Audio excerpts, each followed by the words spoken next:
Quick Tip Tuesday, contract negotiations.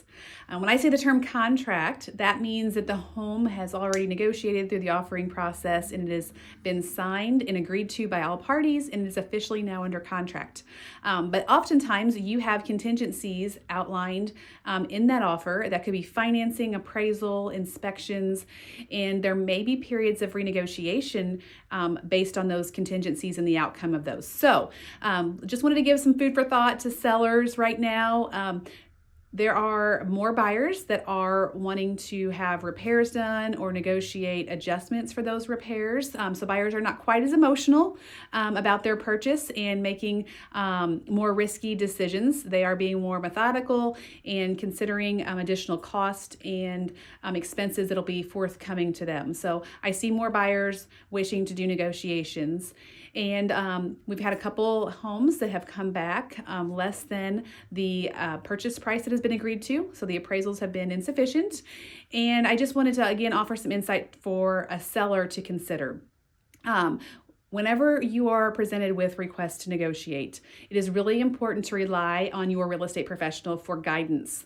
Of course, the decision is ultimately yours at the end of the day, but an experienced real estate professional will guide you based on the market trends, what they're seeing occurring with other contracts, and be able to help you navigate correctly.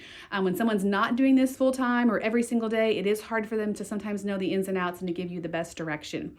But we need to consider what has been the feedback prior to you accepting this contract. So if it's been a while since you placed the home on the market, or showings have slowed down, or the feedback is just not things that you can change or aren't willing to change, perhaps to meet buyers' needs and desires.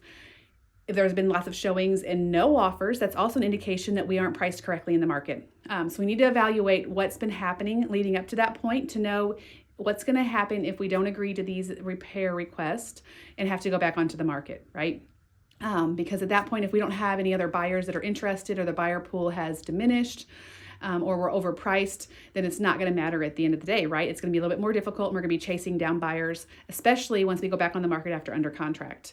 If there is the appraisal that comes back under value, it's important to rely on your real estate professional to review that appraisal, to look for inaccuracies, if there are discrepancies perhaps in calculations for valuations or adjustments. Those are things that may need to be pointed out to the appraiser to give consideration to.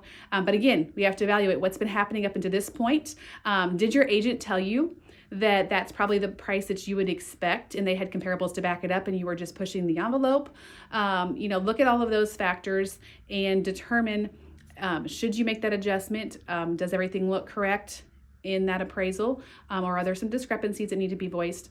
And what would happen if you go back on the market? For some of you sellers, you may be in a situation where you can no longer make double payments, you're maintaining another property and the expenses are adding up, or you've relocated to a completely different area and it's just not going to be possible to continue to maintain it. So there are a lot of different factors that a real estate professional that's guiding you is taken into consideration and will help you navigate through that. So if you have any questions, don't hesitate to call, text message, comment below, or stop by and see me. Thanks for watching, and talk to you soon.